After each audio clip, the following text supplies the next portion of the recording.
Happy day, everyone. I'm trying to get used to just saying happy day because I don't know where you all are. But I'd like to know where you all are. So say hello in the comments. Tell us where you're located. Get used to typing because if you've got questions throughout, we hope that you'll ask those. And some of you probably know that this is a conversation that obviously is going to be live on whatever social platform you're on now, but eventually will become a part of the Remarkable Leadership Podcast. So I'm sort of saying hello here to all of you. In a second, we'll do the countdown to start what will be the recording for the podcast. And then I will introduce our guest in just a second. So I'm so glad that you're here. And again, go into the comments and say hello. Tell us where you're located. We'd love to know that. And I'll get to all those in a second. So now I'm going to do the countdown. 3, 2, 1. Are you used to meetings over a webcam? I mean, have you been doing those? And have you had some hybrid meetings? I'm betting you both of those are true for you. Let me ask you this. How effective have they been? I mean, like how effective have meetings been before that too, I realize. But when you're thinking about meetings that are hybrid, using a webcam or other sorts of media, how effective have they been? And would you like those meetings to be more effective, regardless of where people are located? Well, if so, you're in exactly the right place. Welcome to another live episode of the Remarkable Leadership Podcast. If you are here live with us on one of the social media platforms, start by saying hello. Tell us where you're from. We'll find out all of that in just a second. And while you're here, I want you to imagine that you're joining us for a cup of coffee. Share your questions, your comments, and your ideas. They'll make for a better conversation, eventually for a better podcast episode. If you're listening later, watching later on the podcast, you could have been here live. Well, you can't go back in time, but you could be here for future episodes and join into the conversation. I hope that you'll do that. And you can get those future live episodes and interact with us and see them sooner, in this case, by about 4 months sooner, by joining our Facebook or LinkedIn groups where you can get all that information. Just go to remarkablepodcast.com/Facebook or remarkablepodcast.com/LinkedIn. Speaking of LinkedIn, today's episode is brought to you by my LinkedIn learning course, Leading Virtual Meetings. You can check it out, learn more, and take the course from this link, kevinikenberry.com/virtual meetings, virtual meetings with a plural, right? And so let me now bring in our guest, and there she is. Ms. Karin Reed has joined us. Let me introduce her to you. If I can get my script back up here. It went away momentarily. Technology, there it Kevin. is. Let me introduce Karin to you. She is the CEO and Chief Confidence Creator of Speaker Dynamics, a corporate communications training firm. While speaking through a webcam might be new to much of the world, she's been teaching business professionals how to be effective on-camera communicators for nearly a decade, translating her experience as an Emmy Award-winning broadcast journalist, an on-camera spokesperson, an actress into a methodology based on the MVPs of on-camera success. Karin and her team have been the chosen training partner for some of the world's most recognized companies and most respected academic institutions, from Nike to Lenovo, from Duke University to the Graduate School of Business at Stanford. She's written 3 books, On-Camera Coach, Tools and Techniques for Business Professionals in a Video-Driven World, and co-authored 2 with Dr. Joseph Allen, one of the foremost thought leaders on meeting science. The first of which, Suddenly Virtual, Making Remote Meetings Work, and their latest, Suddenly Hybrid, Managing the Modern Meeting, which we're going to explore today. And she just was telling me about another book that's coming, and if she wants to talk about that, she can do that in a second. So Karin, before we get started, let's see. We've got people from London and Florida and New Jersey and Phoenix and South Africa and Rhode Island, which is where I spent a lot of time actually in my broadcast journalism career. So that was fun to see that. Both of my kids were born in the Ocean State. There you go. And we got Rhode Island and Cambridge. And this gentleman is from the House of Flavors. He knows where that is. He's from my hometown in Michigan. So that's one of the best. If you're ever in Ludington, Michigan, you need to go to the House of Flavors and have some really delicious ice cream. So, Danny, I don't know if you're having ice cream at the minute, but if you're not, why not? It's noon. And we got other people from Michigan as well. So Hey, let's get into this, Karin. Let's talk about sort of how you end up here.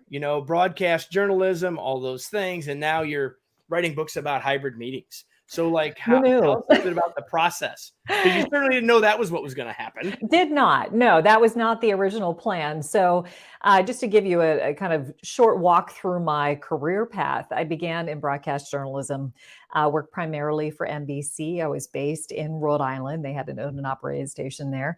Loved the job. Interviewed luminaries like Muhammad Ali and won an Emmy along the way, which was great. But I left the business in order to apply my skills in the corporate world. And what I found is that I would be brought in as the professional on-camera spokesperson, but more and more often, they were bringing people in from the corner office or even the corner cubicle to appear on camera alongside of me and expect them to perform at the same level of skill. That often did not go well. So I recognized a business opportunity to teach business professionals how to be good on-camera communicators. So as you mentioned, that was about a decade ago. And I primarily trained executive leadership teams, people who were de facto spokespeople. But when COVID hit, suddenly everybody was communicating through a camera. And I went from training the ELT to training the entire enterprise. So it's been a really busy time for Speaker Dynamics. So what happened in that time, Kevin, and tell me if I'm droning on too long, but I want to explain how I ended up in the meeting space. I was working with a company that had a subject matter expert who was a meeting scientist, and that is Dr. Joe Allen. We got together to do a webinar for them on the future of meetings. And we postulated that in 5 to 10 years from now, there would be many more virtual meetings with video at their core. So that happened the first week of March 2020. So what happened? Then the world went out, hit the fast forward button. What happened? Second to third week of March. Yeah, all the stuff we said 5 to 10 years would happened like overnight. So that began our collaboration. And we at first were going off and drinking from the fire hose of our own clients, trying to help them to figure out how to navigate these virtual meetings, and then realized, hey, how can we actually amplify our message? So we did so through the book Suddenly Virtual that you mentioned. Over the course of the year that it was out, more and more people were asking us about hybrid meetings, as the transition started to take shape. And, I was on a call with our publisher, with Joe, and I said, Joe, do we have anything new to write about hybrid meetings, more than what we have in our Suddenly Virtual book? And he said, Karin, we could write a book about it. And the publisher said, what? Don't tease me. And so suddenly we were actually writing a book about hybrid meetings as well. So, and the fourth book is actually a global book. It's under the For Dummies series. So it's Running Effective Meetings for Dummies. So that is in process right now. Perfect. So we're going to talk mostly about the hybrid book, the new book. It's right. It's over. If people are watching, they can see it over your shoulder, or they can see my copy right here. It looks good. So meetings were already hard. Like, I've been in this business for a long time, and people have been complaining about meetings at all levels, from senior leaders to frontline employees, forever, at least in my lifetime. And so, and there's been more and more meetings as the years have gone on. And then, of course, with COVID and all of that, it changed at another level. So meetings were already hard, but then we moved to virtual and hybrid. So really what I wanted you to do, I find that a lot of times we have words that we toss around so much that they almost start to lose their meaning. And that word hybrid is starting to happen a little bit, because it means a lot of different things. So when you say a hybrid meeting, what does it mean?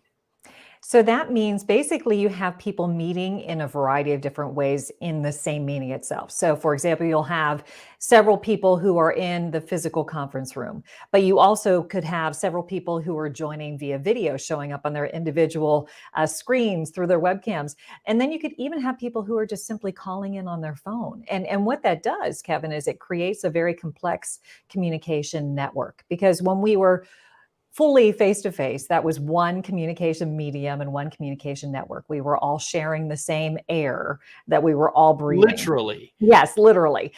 Whenever we went fully virtual, that was one communication network and one communication medium. We were all on one screen. And it was not as easy as face-to-face, but it was certainly easier than hybrid, because now you have to get all of these different inputs and outputs, to everybody else and manage that effectively. But the good news is, and what we share in our book, Suddenly Hybrid, is that there's a lot of promise shown by the early data that Dr. Allen and his team was able to gather. And that's the fact that they are the most participatory of any kind of meeting. There's less bad meeting behavior that has been displayed, and there seems to be less recovery time that's needed between these meetings. And the bottom line is they're the most inclusive meeting that you can have, and it's a reflection of what people are demanding. They want flexibility in their work. The only way to have people be able to communicate whenever they're located all over the place is through a hybrid meeting. So as I was reading the book and I read that research about more participatory, say more about what you mean by that exactly, and why do you think that is? Well, the caveat that we will say to the whole thing is those who were getting good results from their hybrid meetings were doing the right things. And that is a really big, important distinction to make, right? So if you go into a hybrid meeting and you don't have the proper, what we call hardware, software, and skillware to support it, it's not going to be good. So the hardware is, do you have the right technology that allows there to be what we would call presence for all? So, in the meeting room, do you have, a good camera, a good audio system, and large monitors so that people are reminded of the virtual people's presence, on the screen? Their heads are large. The hardware at home, do people who are joining remote have their cameras on? Is their audio good that you can hear them clearly and effectively? Is their lighting good on their face so you can read their facial expressions? So that's the hardware. The software is, what kind of platform are you using? Is it one that's stable? Is it one that allows people to connect easily?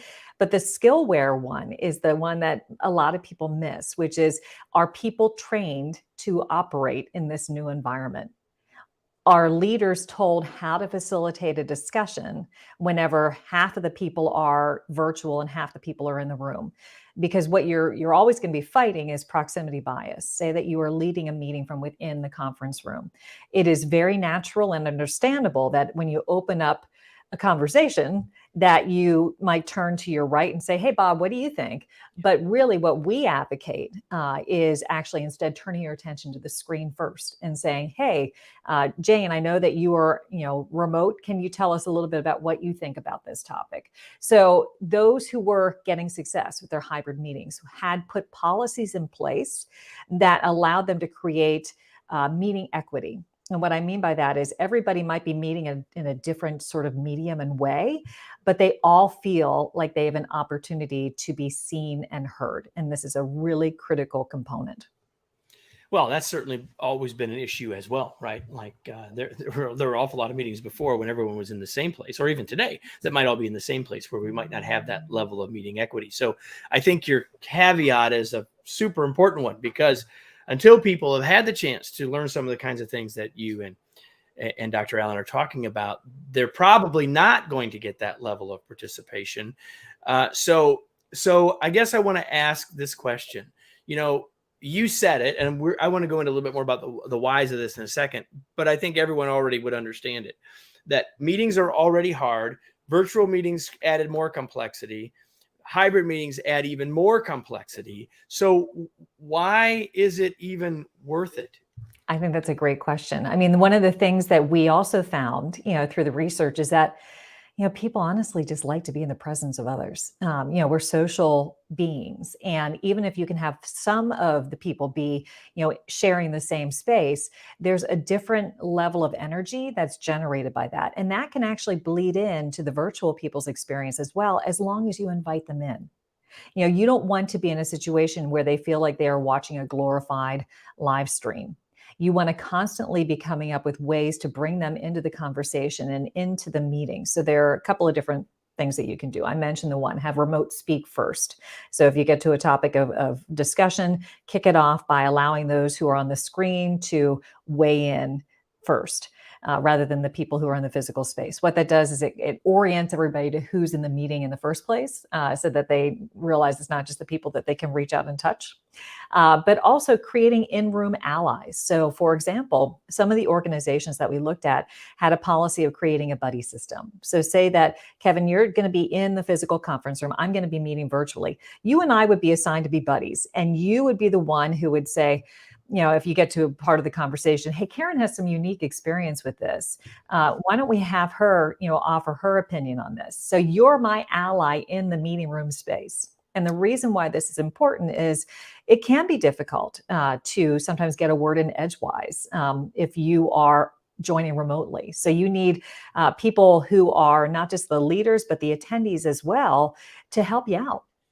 Yeah, even a skilled facilitator, two things. One, they might not know that Karin has that expertise or experience, but also it's just we often talk about the fact that, if you're the leader of the meeting, so you're responsible for the content of the meeting and the outcomes of the meeting, and you're facilitating the meeting as well, which means you're responsible for the process of the meeting, and you're a member of the team, so you have your own thoughts that you want to share. That's a lot of balls to juggle already. And so anything that we can do to help that person, which might be you, is a very valuable. I think that buddy system piece is really, really great. One of the things that you talked about in the book that I certainly was aware of, but I didn't know the language that you used about it. And I think it's a really useful thing to talk about. It helps us get at this complexity issue, is the idea of fault lines. So can you talk about the idea of fault lines in general, and then specifically to the hybrid meeting? So fault lines are a way of describing what can happen to a meeting if it's hybrid, that it fractures based upon how people are joining. So a fault line could occur where those who are in person become their own meeting in and of themselves. And then those who are joining virtually, there's a fault line there. So all the people who are joining virtually have their own kind of meeting going on as well. It's almost like I would think about it as breakout rooms that we got used to in virtual, but instead it's changed, based upon the medium that's being used. So those fault lines are very real. It's a very real and present danger. So you need to be able, as a facilitator, to ensure that doesn't happen. So that does require a meeting leader to be more proactive in making sure that you don't have those side discussions occur where people who are joining remotely might feel marginalized. You also want to encourage nonverbal forms of participation. So, we are really dependent upon chat when we were fully virtual. That is something that I would say continue to do in the hybrid world, so that you continue to pull out that participation that is, equally valuable, but not, relying just upon verbal, because it's easier for people to talk if they're in the conference room itself. It's harder for people to get a word in edgewise if they're remote. But as a meeting leader, that also means that you need to be checking that chat.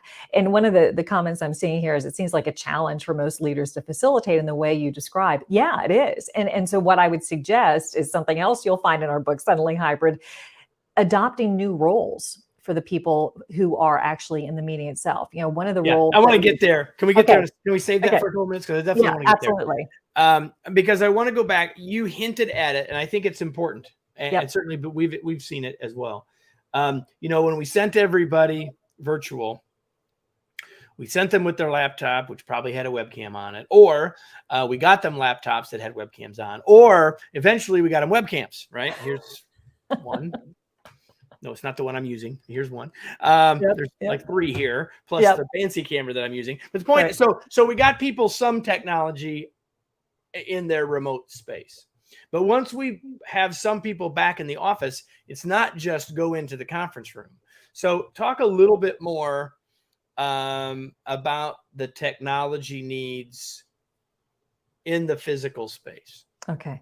I'm going to actually share this in the form of a story, because I taught 2 classes last week. I'm not going to say the institutions, but they're both fantastic. But I was guest lecturing both of them in a hybrid classroom, and I had 2 very different experiences. So in the first one, I was actually guest lecturing from a virtual position, and the hybrid classroom included people from, I think, 7 different countries, and it was all synchronous, so meaning it was all live. So I had a bunch of people who were in a classroom on this campus, but then I had a bunch of people who were also virtual as well. And the way it was managed and the way it was supported with the technology was fantastic. In the physical classroom, they had 3 different monitors. One had me big, just me on camera. There was one that had my slides big.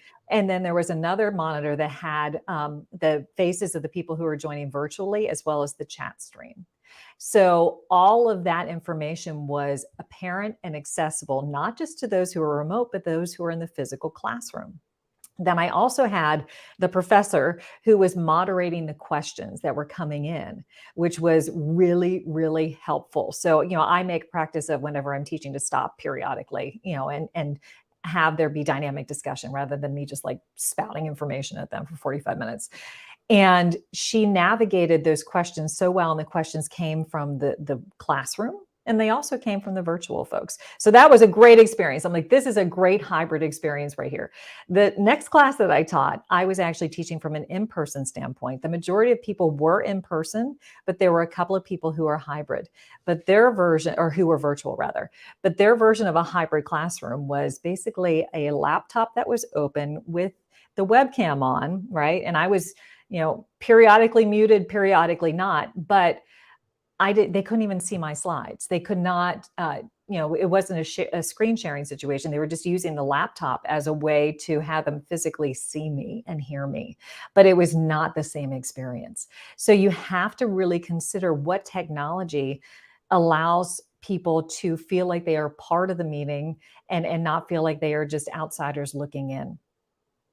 Yeah, I think that's so very important because we're already, and we were talking about this already, that yes, there are things we can do to facilitate hybrid meetings more effectively. We're going to get to some more of those in a minute. And yet there is a true, real energy when we're physically together. And yes, there are things that we can do to extend that to those who aren't physically with us. And yet we got to be really careful for them not to become second-class citizens, so to speak.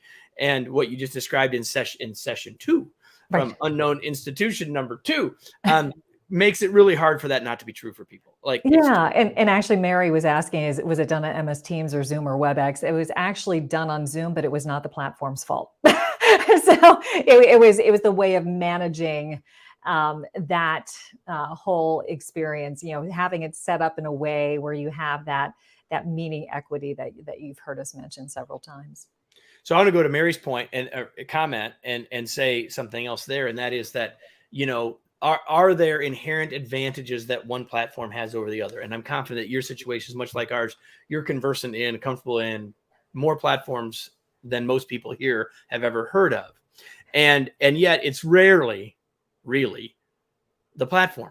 Now, it might be the technology on site, right? The 3 big monitors is a really big advantage. Making sure that you've got microphones so that the people who are virtual can really hear the people in the room and not the 2 people closest to the microphone, right? And while you were delivering a training session or learning session or whatever you want to call it, different than a truly interactive meeting, there's a whole level of what do we want to do in terms of people at distance being able to see the people in the room and not just a presenter like you or I. So there's a whole bunch of stuff to think about, but it's rarely just the platform. It's really about us using the platforms in the ways that they're capable of being used. Definitely. I mean, I'm certainly platform agnostic. And there are a lot of different factors that go into deciding what platform to use. I remember in the early days of, our fully virtual lives, it was like the Wild West. I mean, people were grabbing whatever platform they could find and would use that. But now, we've been doing this for a while, and most organizations have chosen one that they prefer, which sometimes I'll see 2 being used. Maybe one is used for training purposes and the other one is used for everything else. So I would say you're right that it's not the platform that is the barrier. It's everything else around it that really needs to be honed in on right now. And you would think, hey, we've had so much time to try to figure out what a hybrid, meeting room would look like. Yes, but it is still a book that's being written. People are trying to figure out what works, what does not. The audio system is the early difficulty that I'm hearing about most often, because people I thought, think oh, for sure. just use the microphone that's, that we've always used in our video enabled conference room. But that does not It didn't allow. work then either. So why were we Right, expecting it to exactly. work And better it now? doesn't allow everybody to be heard regardless of where they're seated. And that is such a huge part of it. And just what I've been talking about for a long time is people are more tolerant of poor video than they are of poor audio. And it makes sense, because you can have a meeting without video. You can have a meeting without audio. So if you're going to invest, if there are people who are in IT who have some sort of influence on this, invest in your audio system, because that is really, a key factor in the success of a meeting. I would agree. So you mentioned a few things already about facilitating hybrid meetings, and your first point, I would echo and echo and echo and echo and echo, which I guess I just did, which is go to, bring in the folks who aren't in the room first. I mean, I think that's absolutely critical. But what other keys would you have for us as leaders / facilitators when we're doing a hybrid meeting? What else will help us create the level of participation and success that we want? Well, you almost have to always be thinking about the remote experience, because here's the challenge. If you are joining something virtually, you are wanting to take the default position of passive observer. It's how we've been conditioned to engage with screens. We watch TV, we watch a movie, but now we want to be active participants through a screen. And that can be really, really difficult to get people off that default position. So if you are facilitating a meeting, you want to make people do stuff as much as possible. And the do can take many different forms. It can be, engaging in deep discussion. It can be, taking a poll. It can be, putting, comments in chat. Whatever it is, you want to get them to not have the opportunity to check out. And if you have big expanses of time where they're not having to be actively engaged in something, they will check out. And the additional challenge, They'll check out and check out their phone is what they'll do. Right, exactly. I was going to say, if you're sitting in front of a computer and you're on a meeting, it's so easy to open another tab and do something else aside from attending the meeting. And so you have that sort of attending a meeting situation. So what I would say is that's the first thing, make people do stuff throughout. What that also means is rethink how you are using your time. We really lean into pre-work, that asynchronous work that can be done prior to going into the meeting, that allows you to start at a higher level of understanding as you get into the meeting itself. Because you don't want to have a situation where it's information sharing one way for 30 minutes before you even start having a conversation, because it's really difficult for the remote folks to be able to stay tuned into that. So if you assign pre-work, and allow people to do that think time in advance, once you get into the actual meeting, you can jump right into step 3, which is, okay, what are we going to do about what we just learned about? And that makes a whole different environment for any sort of meeting. It makes it automatically more engaging and interesting. So it's really key to do that. But I think also you have to be a proactive facilitator. You can't just let there be a free-for-all, because if you do that, guess who's going to be heard more than anyone else? Those who are in the physical conference room. So what we suggest is try to come up with a turn-taking policy that allows you to kind of control the flow of conversation. So that can be, okay, folks, if you are in the meeting room itself, please raise your hand and I'll call on you. If you are virtual, raise your emoji hand or put in chat that you have something to add. And it might feel like you are stunting the conversation, but no, actually what you're doing is making it more productive and more equal.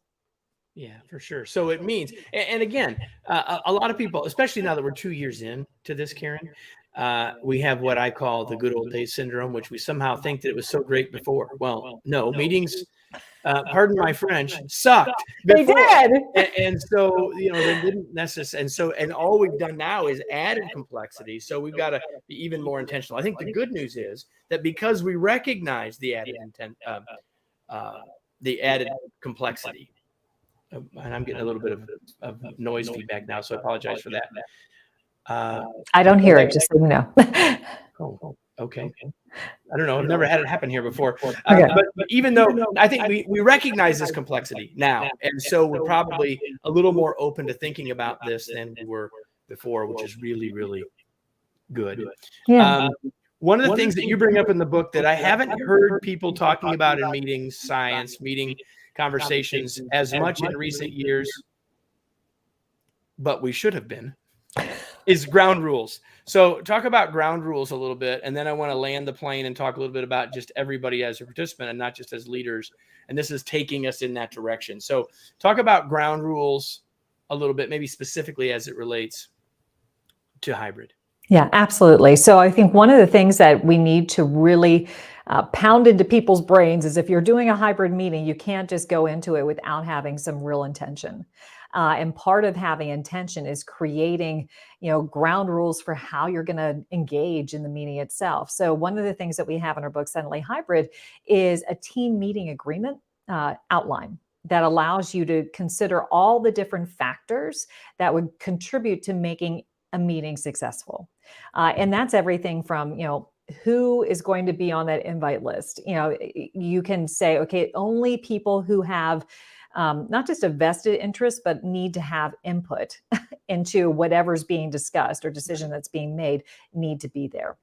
In a hybrid meeting, it quickly becomes unwieldy if you have more people than need to be there. The days of having spectators really should be gone forever, because one of the great things about a virtual meeting platform is that you can record it. You can send them the meeting and let them take it in on their own time. So, having a really carefully curated invite list is one of the things that we talk about in that team meeting agreement. But having ground rules related to participation is really critical. I mentioned that turn-taking policy. Come up with what is going to work in your organization, in your team, based upon your culture, because there might be some who would feel uncomfortable, using emojis, but others who embrace that. So come up with what works based upon your organization. And other things that you want to think about is just like, what are the rules about pre-work? How far in advance do you assign it? How are you going to get the information out after the meeting? How can you make it accessible for all so that you don't have a situation where those who are in person have greater access to information and opportunity than those who are remote? There's enough real and perceived differences already. We don't need to add on to those differences, right? So any other thoughts about or any other advice, I guess is a better way to say it, that you would have, tips for meeting participants, not just for the leader. I know this is the leadership podcast, but like, what about all of us as leaders are also participants in lots of meetings that aren't ours? For sure. And I'm glad you mentioned this, Kevin, because this is something that I, as somebody who's been a video evangelist for a long time, I really harp on, but there's a reason for it. You have to make sure that you attend to your personal production value, which means how you show up. If you're going to be a remote attendee, you need to have, for example, a really strong internet connection. You cannot impact and influence a discussion or a decision if you have yourself freezing up or you have audio drops. Like, that is not going to make you an effective participant. You also want to make sure that people can read your facial expressions as easily as possible. So you want to make sure that your face is well lit. And it's not a matter of vanity. It's a matter of showing respect for your conversation partners. You want them to be able to receive your message, as clearly as possible. And if you're sitting there in shadow, that's kind of disrespectful. And it's also a reflection of your personal brand and your corporate brand. So make sure that you're framed correctly, that you have your camera at eye level, that you don't have crazy stuff in the background that, will cause people to pull focus from you and be focusing on your bobblehead doll collection, whatever it is. You have to make sure that you know? How did you know? That's why you have a blurred background, right? Exactly. Exactly. We don't need anyone in witness protection. We're assuming they're not actually in witness protection if they're in your meeting. So we need to get the lighting figured out. Cameras on. Rebecca just came on and said cameras on, shows respect. That really comes back to, I'll just make a comment to Rebecca's point there about cameras on. A big believer in that. We've been preaching that since long before the pandemic. There are times we don't have to have them on, and yet whatever that looks like, and most of the time that's probably yes. that's back to the ground rules. On our team, you're going to be on camera unless you're having bandwidth problems or there's some other reason why you can't be. So that's just a straight up ground rule / expectation of the big boss, so to speak. So yeah, but that's for sure. true. But and in hybrid, Kevin, it's even worse. If you are showing up remote and you don't have your camera on, you will disappear. So if maybe that's your intention, maybe you don't want to be. Then that's a different issue that we don't have time to unpack today. Wayne made a comment. I want to make a quick comment about it. He made a nice long comment coming in from LinkedIn. It says, to engage meeting participants, you should also think about effective meeting design. Period. I'm paraphrasing him now. We got to have prep. We got to have agendas that are effective. We got to have desired outcomes, 100%, and all that. And he's right. So some of what Karin and I have been talking about, Karin mostly, is just good, solid meeting stuff. That's, I hate to say this, but now more than ever is true. It's truer now than it's ever been before. Yeah. I'm tired of sort of saying that line, but it's true in this particular case. Yeah. So I think, Wayne, your point is an excellent one. Is there anything, Karin, that we left out? Anything else that you really think we ought to share before we go into the home stretch? I mean, I think the thing I would underscore more than anything is just the need to train and to be not just going into this thinking, oh, we'll just put the laptop on the desk and open up a Zoom meeting and think, oh, that's an effective hybrid meeting. It's not going to work. You have to have the hardware, the skillware, and the software to support it.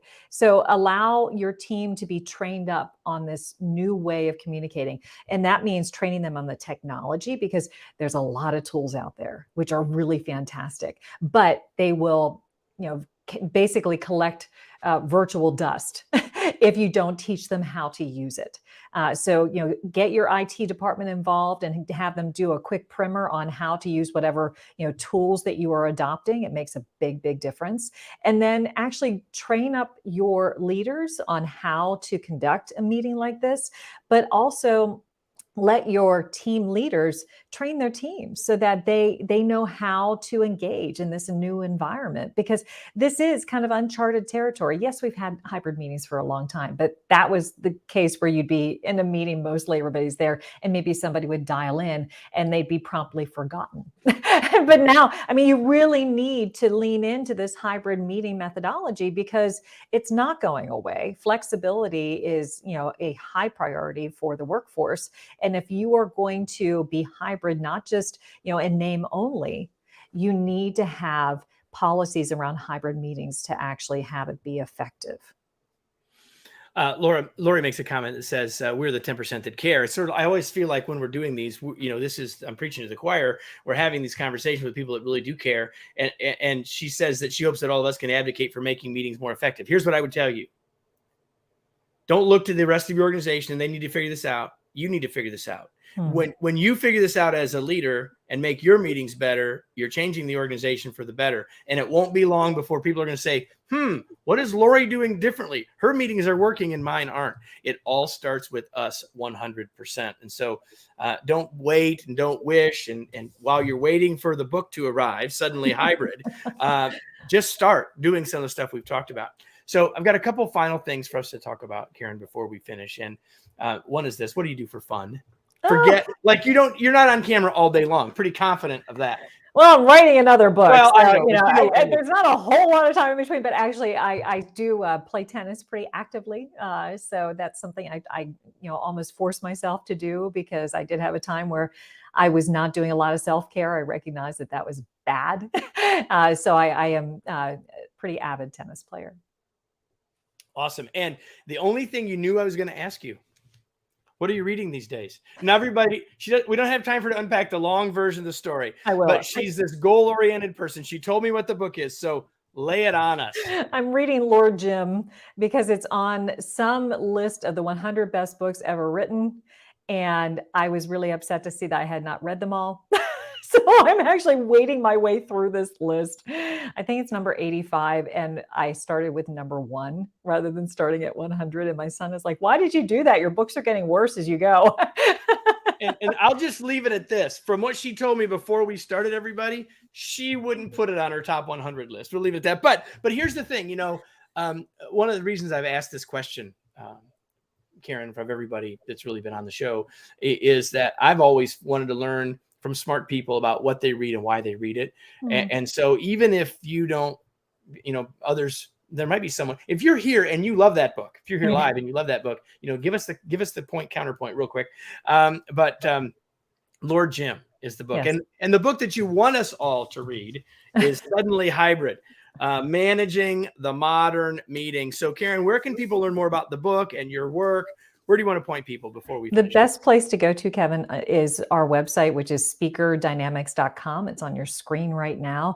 And there you'll find everything from the books that I've written, as well as our training options, kind of our philosophy, as well as Speaker Dynamics University, which is our online training platform that allows you to, take upon yourself to improve in how you manage these virtual meetings and hybrid meetings. Perfect. Everybody, I've got one last question. It's the question that I ask all of you every week. I'm done asking Karin questions. I'll thank her in a second. But the question for all of you is this: now what? What action are you going to take as a result? Maybe it's as simple as saying we need to set some ground rules for our hybrid meetings. Maybe it's taking a look at building a checklist of things. Maybe it's thinking about some different roles. Maybe it's just remembering to lean into those folks who are remote and not in the room first, whatever it might be. And there's 50 other things that you might have written down. None of this time that you spent will have made of any value to you or to your organization or your team unless you take some action. We hope that you'll do that. Karin, thank you so much for being here. It was such a pleasure to have you. Kevin, thank you so much. It was a great conversation. I really appreciate the opportunity. And everybody, if you love this, that means you want to come back, right? Every week, another episode of the Remarkable Leadership Podcast. I hope you'll join us then. And you can always go backwards. Plenty of other great stuff in the past as well. Have a great week, everybody. Make it a remarkable day.